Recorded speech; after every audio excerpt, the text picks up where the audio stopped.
Hey, what's up, guys? Now, today we're going to be talking a little bit more about the game on the weekend between the All Blacks and South Africa in Eden Park. Springboks haven't won in Eden Park in a really long time, and not just that, but no team has beaten the All Blacks in Eden Park. I think it's in like 31 years or something ridiculous. So it's going to be a really interesting game. I know Rusty's come out and said both teams are under pressure. A lot of injuries in the All Blacks camp. I've got a predicted lineup here of what I think the lineup could potentially look like, what I would go for if I was Rusty, but I'm not Rusty.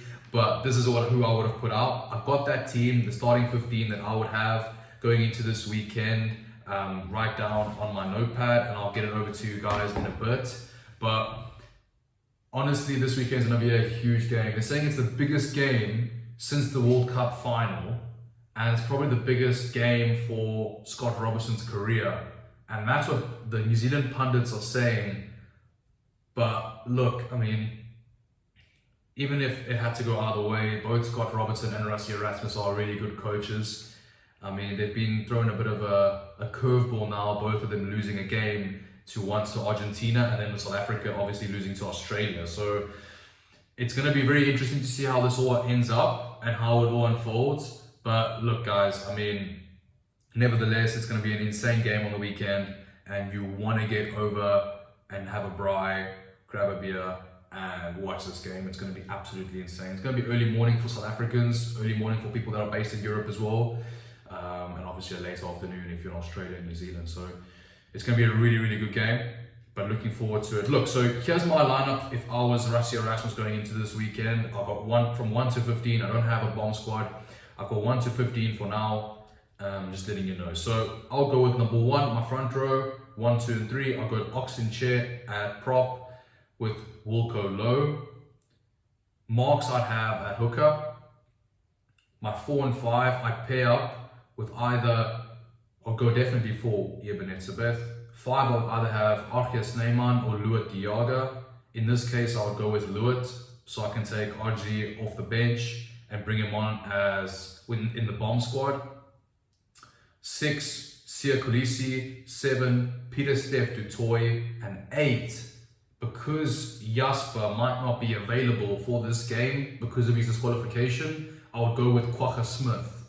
The reason why I go with Kwagga Smith is because we haven't seen Jean-Luc in the 8 jersey as much, and last week he did pull out right before the game. Kwagga ended up coming on, had a really, really good game in the number 8 jersey for the Boks. So I would go with Kwagga at 8, and then Sia at 6, and Peter Steph du Toit at 7. Reason being is Sia and Peter Steph on the flanks. That's kind of been our 6 and 7 for the last few years, and it's a solid 6 and 7. You know what you're getting from both of them, and then you've got Kwagga at 8, which he's the closest 8 in terms of a workhorse we have to Jasper Wiese. Number 9, going into the backs, I'll go in with Grant Williams at 9, with 100 Pollard at 10.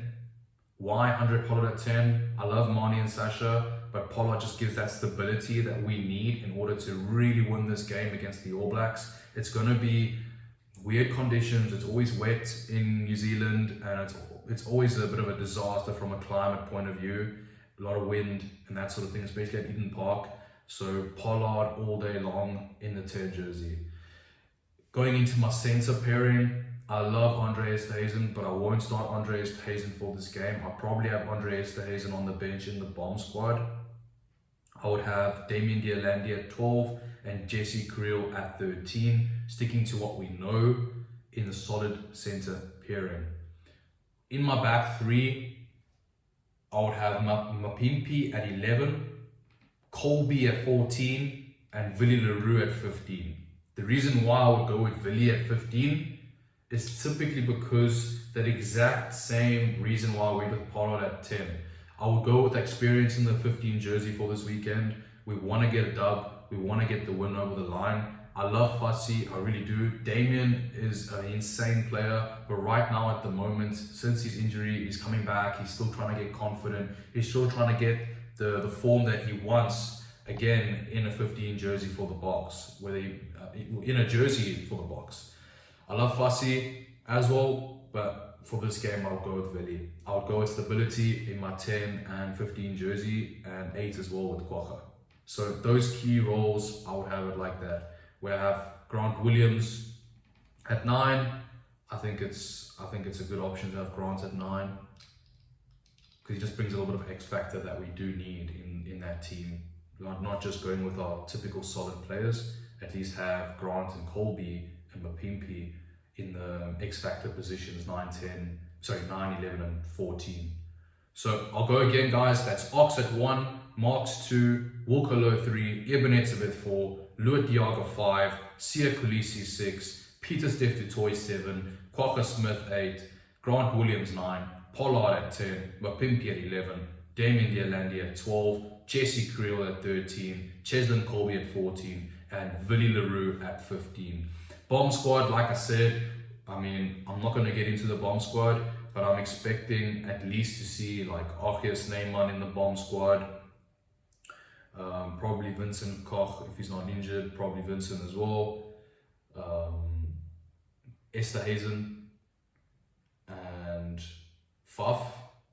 I do see. I don't know if we'll go with a 6-2 split. Rassi actually came out in the press and said something like we could expect something a little bit different. And maybe seeing a 5-3 split or even a 4-4 split, because Andreas Esterhazen can play as a hybrid player. So expect something a bit different in the bomb squad. But look, guys, I mean, New Zealand, the reason why I'm not giving you an All Black lineup today with the All Blacks is because they've got a lot of injuries. I know they've got a lot of injuries at 9. I don't think Cortez Razima or Ratima is going to be back for their game against South Africa this weekend. So they have called up reinforcements. I think they called up Fainganuku as well. So they've called up a few players to the team, Scott Robertson, and you can see they are a bit injury shocked after those 2 games against Argentina. Argentina's a very physical team. So it will be interesting to see what they're going to put out there. But like I said, if we go with that 15, I mean, it's a really solid 15. I think it's probably our best 15 on paper. If not, let me know in the comments below who I'm missing out, and potentially I could be wrong. Into Argentina and Australia this weekend. What a game that's going to be in Australia. Argentina are going to be up for it. 110% they're going to be up for it. But Australia are looking really good. I mean, one thing that really baffles me is how Will Skelton isn't in the team anymore, how he can get called back to La Rochelle to go back to France. I mean, it's probably the best forward player of Australia. Like, how is that even possible?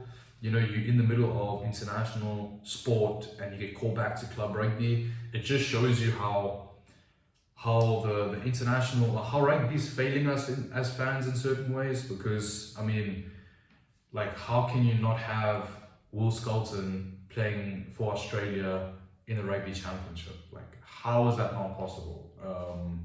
Yeah, it's probably because he gets paid a truckload of money in France, and it makes more sense to him personally to go back instead of risking an injury in a Rugby Championship game. But that Rugby Championship game is still an international game, it's still an international test, so it just shows you how rugby's still a bit behind in football in certain aspects, unfortunately, because that would never happen to a footballer, you know. I mean, Jack Grealish, for example, wouldn't miss a game for City, but if he's playing for England, he'd definitely play for England over City, and that's just how it is. That's how it should be, and unfortunately in rugby it's not like that. So Australia will be missing Will Skelton, definitely, but they've got a good enough team to get the dub over Argentina, and Argentina also have a good enough team to put in a really big fight and potentially win that game too. So it's going to be a big game, Argentina-Australia on the weekend, but I'm looking forward to this All Black Springbok game. My goodness, it's going to be absolute thriller. It's going to be really high tense, and it's such an important game for Rassi and Scott Robertson to get a dub. It's so important for both of them. So look, there's a lot of tension, there's a lot of pride being put on the line here for this game on the weekend between the All Blacks and Springboks. One thing I did love was the support for the Springboks when they did arrive at the airport in New Zealand. I mean, it was full of South Africans. So it just shows you the support right now for the Boks. Wherever they go, they get that support, and I do expect a decent support for the Boks at Eden Park. But it's going to be a war. It really is going to be a war, and it's going to be very interesting to see exactly what happens between these two teams and these two nations. 4 nations actually, with Argentina and Australia as well. So looking forward to it, guys. That's my preview going into this weekend's Rugby Championship. I know Rassi said that he would release the teams for this weekend on Thursday. Normally he does it early in the week today on a Tuesday, but he will do it on Thursday. I'm expecting Scott Robertson to do the same, either Thursday, Friday, probably Thursday, Argentina and Australia as well. So more towards late in the week, we'll see the actual lineups. But super stoked, super pumped for this weekend, guys. It's going to be a really, really cool weekend. Really looking forward to it. Can't flippin' wait. Awesome, guys. God bless you all. Stay safe and chat soon.